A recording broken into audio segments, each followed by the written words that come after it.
मेरे प्यारे बच्चों, कड़बक भाग 1 के 4-5 पंक्तियों को मैंने आप लोगों के समक्ष रखा है।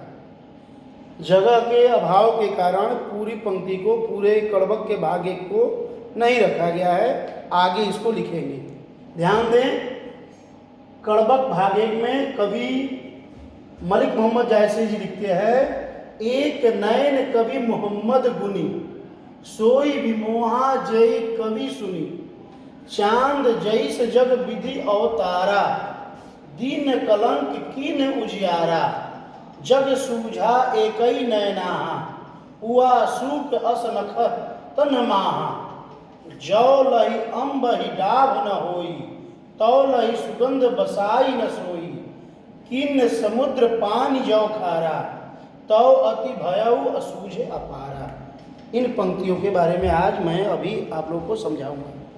पंक्तियां समझ से परे लग रही होंगी, धैर्य रखकर शांति से आप इसे समझेंगे।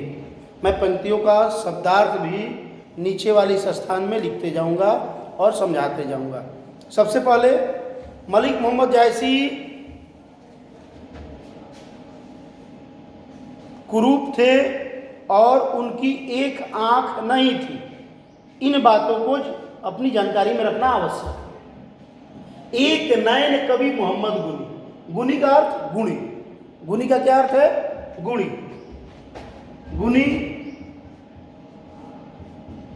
गुणी। एक आंख वाले मोहम्मद कवि जो हैं वे बहुत ही गुणवान हैं।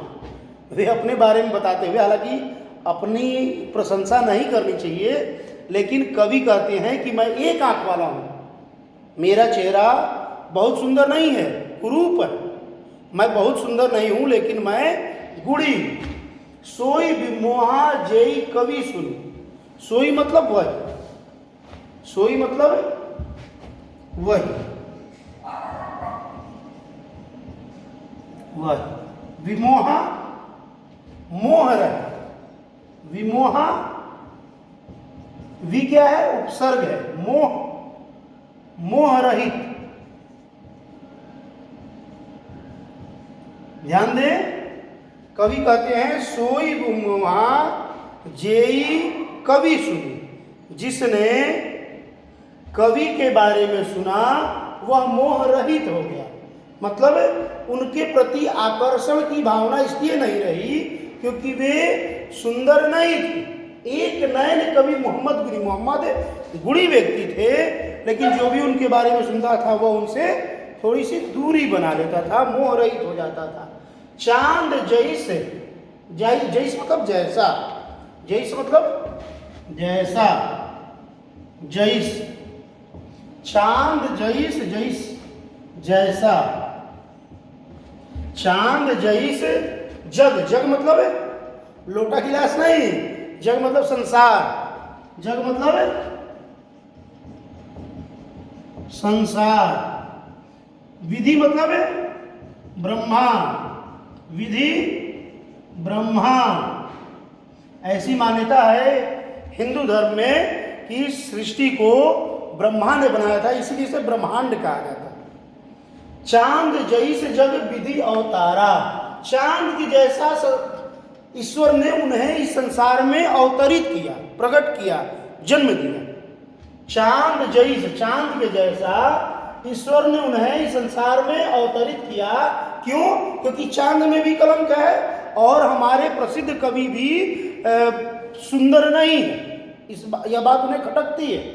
चांद जैस जग विधि अवतारा, दीन कलंक कीन उजियारा, कलंक दिए लेकिन उजाला भी दिए, प्रकाशित किए। चांदनी में, चांद की स्निग्ध चांदनी में बैठकर न जाने कितनी कपोल कल्पित कल्पनाएं हम लोग करते हैं। बहुत सारे कोमलांगियों के बारे में कविताएं लिखी जाती है चांद की रोशनी में। सूर्य की रोशनी में हम लोग लिखने में सक्षम नहीं हो सकते। सूर्य तपता है, सूर्य के रोशनी से हमें कल्पना करने में बहुत कठिनाई होती है क्योंकि उनकी रोशनी हमारे शरीर को जलाती है, लेकिन चांद की स्निग्ध चांदनी हमें आह्लादित करती है, प्रसन्न करती है, हमें सोचने पर मजबूर करती है। चांद जैस जग विधि अवतारा, दीन कलंक कीन उजियारा। कलंक दिए कौन? ईश्वर, विधि, ब्रह्मा, लेकिन इनके अंदर ज्ञान रूपी प्रकाश भी भरे। जग सूझा एक ही नैना। जग मतलब है, मैंने पहले लिखा है संसार। सूझा मतलब समझ में आया, सूझा मतलब है देखना। सूझा, सूझा, सूझा देखना।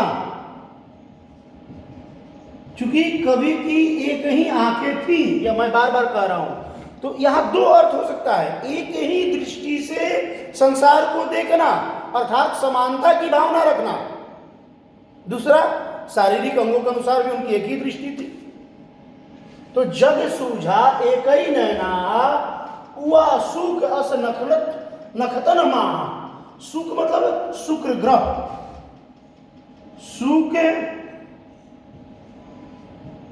शुक्र, ध्यान दें, शुक्र को संध्या तारा भी कहा जाता है और भोर का तारा भी कहा जाता है। नखतन, नखतन मतलब नक्षत्र,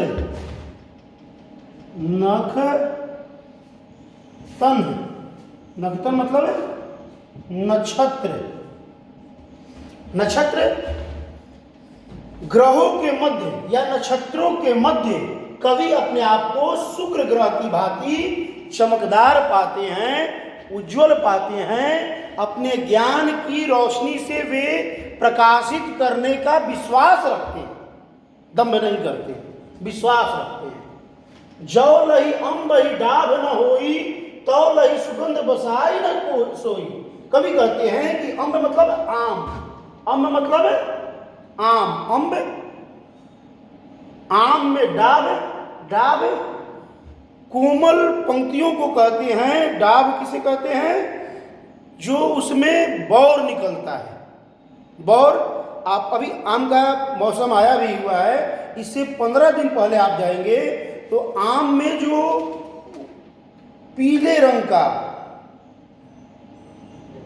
मंजरी होता है, आम में जो फूल निकलता है फल से पहले, उसके आने से ही आम में सुगंध आता है। कभी कहते हैं जो लही अम्बई डाब न हुई। डाब, डाब यहाँ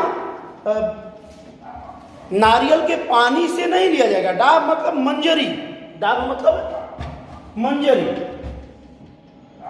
डाब मंजरी। ध्यान दे, जो लही अम्बही डाब न होई, तो लही सुगंध बसाई न सोई। अगर आम में डाब नहीं निकलेगा, मंजरी नहीं निकलेगा, तो उसमें सुगंध नहीं आएगा। तीन समुद्र पानी जो खारा। कवि कहते हैं कि जहां अवगुण होता है वहीं गुण होता है। मैं कुरूप हूं, लेकिन मैं ज्ञान से भरा हुआ हूं, तो मेरी कुरूपता को दूर रखकर मेरे ज्ञान की तरफ आप लोग ध्यान दें। तीन समुद्र पानी जो खारा, तो अति भयउ असूझ अपारा। समुद्र का पानी जब खारा हो गया तो वह असूझ हो गया, मतलब उसके बारे में बहुत जानकारी आज के वैज्ञानिकों को भी नहीं है और पहले के वैज्ञानिकों को भी नहीं था।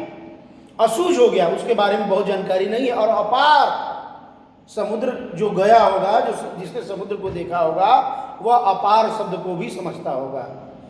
अपार जिसका पार न पाया जा सके, दुर्गम, कठिन। प्यारे बच्चों, इस पद की बाकी पंक्तियों को भी मैंने लिख दिया है, क्योंकि हम लोग इस पद का पूरा समरी, पूरा व्याख्या एक बार में फिर से करेंगे। यहां तक हम लोग पढ़ चुके थे कि न समुद्र पानी जो खारा, तो अति भयउ असूझ अपारा। जो सुमेरु त्रिशूल विनाशा। सुमेरु एक पर्वत, सुमेरु क्या है? एक पर्वत है। हिंदू धर्म के अनुसार सुमेरु सोने का पर्वत है। हनुमान जी को भी स्वर्ण शैलाभ देहम कहा जाता है। सोने के पर्वत के समान उनके शरीर की व्याख्या की गई है। कि न जो सुमेरु त्रिशूल विनाशा भा कंचन गिरी लाग आकाशा। कवि कहते हैं कि त्रिशूल के द्वारा जब सुमेरु पर्वत का विनाश किया गया तो वह सोने के जैसा हो गया और बहुत बड़ा हो गया।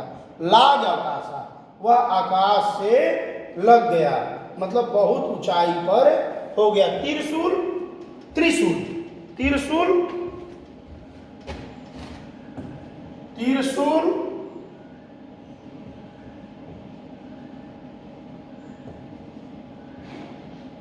बराबर त्रिशूल,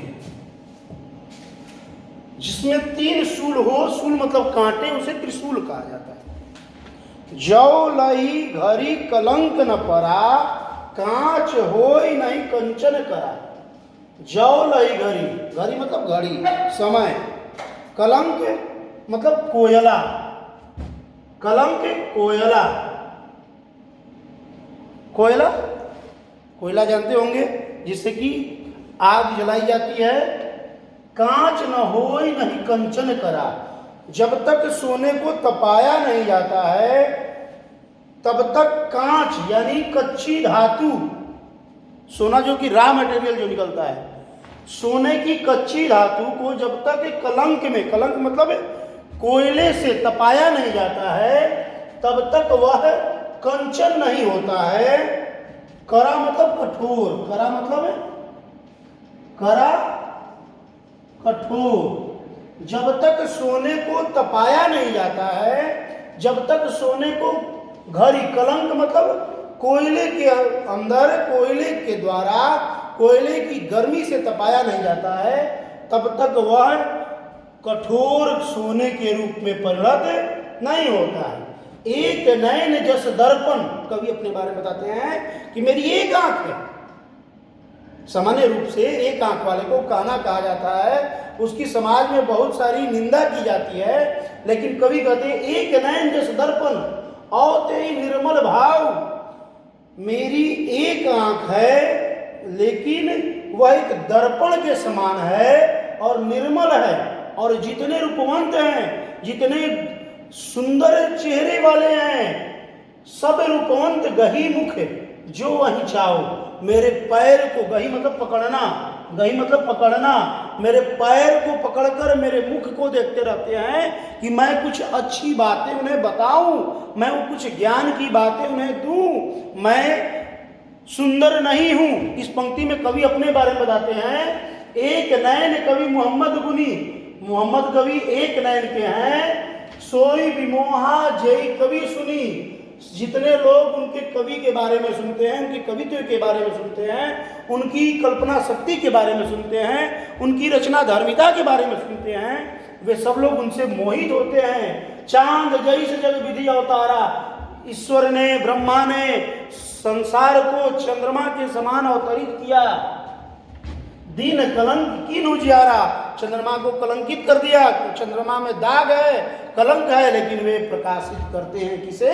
संसार को। जग सूझा एक ही नैना, यह संसार एक ही दृष्टि से समानता के भाव से ही प्रकट हुआ। अगर भेद किया जाए तो संसार स्थिर नहीं रह पाएगा। जग सूझा एक ही नैना, हुआ सुख अस नखतन महा।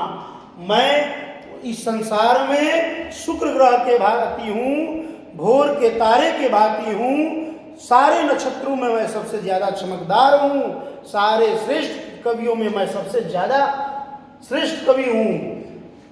जौ लही अम्ब ही डाभ न होई, कवि कहते हैं कि अगर आम में मंजरी न हो, आम में मंजरी न फूटे, नुकीला कांटे जैसा शुरू में होता है मंजरी, तब तक उसमें सुगंध नहीं आता है। कवि कहते हैं कि समुद्र का पानी बहुत खारा होता है, लेकिन खारा होने के कारण ही वह असूझ और अपार हो जाता है, उसका पार नहीं पाया जा सकता है और उसके गहराई को भी मापा नहीं जा सकता है। तो केवल अवगुण को देखकर गुण को इग्नोर नहीं किया जा सकता है, गुण को दूर नहीं किया जा सकता है। जो सुमेरु त्रिशूल विनाशा, कवि कहते जी कि जब कष्ट आता है तभी व्यक्तित्व में निखार आता है। अगर सुमेरु पर्वत को त्रिशूल से विनाश नहीं किया जाता तो वह सोने का नहीं होता और बहुत बड़ा अपना रूप नहीं दिखा पाता। कवि कहते हैं कि जौ लही घरी कलंक न परा, कांच न होई नहीं कंचन करा। जब तक सोना कोयले की आग से तपता नहीं है तब तक वह खरा सोना नहीं होता है। इसी प्रकार से कवि अपनी अवगुणों को, अपने शारीरिक दोषों को छिपाते हुए अपने गुण को, अपने कृतित्व को देखने के लिए कहते हैं। कवि का कहना है कि मैं एक ना आँख का हूँ, कैसे हूँ, दर्पण के समान। साहित्य समाज का दर्पण होता है, तो कवि भी समाज को उसके गुण अवगुणों से निरपेक्ष होकर देखता है। एक नयन जस दर्पण औत ही निर्मल भाव, सब रूपवंत गही मुख जो वही चाहो। कवि कहते हैं कि मेरी एक आंख है, मैं बहुत सुंदर नहीं हूँ, लेकिन जो लोग सुंदर हैं वे मेरे गुणों के कारण मुझे पसंद करते हैं, मेरे पैर पकड़कर निहोरा करते हैं कि मुझे आप ज्ञान दें। धन्यवाद। इसकी व्याख्या दोबारा आप लोगों ने सुनी। जहाँ समस्या होगा आप कमेंट में निश्चित रूप से देंगे, ताकि उसकी व्याख्या फिर से आप लोग को समझाई जा सके।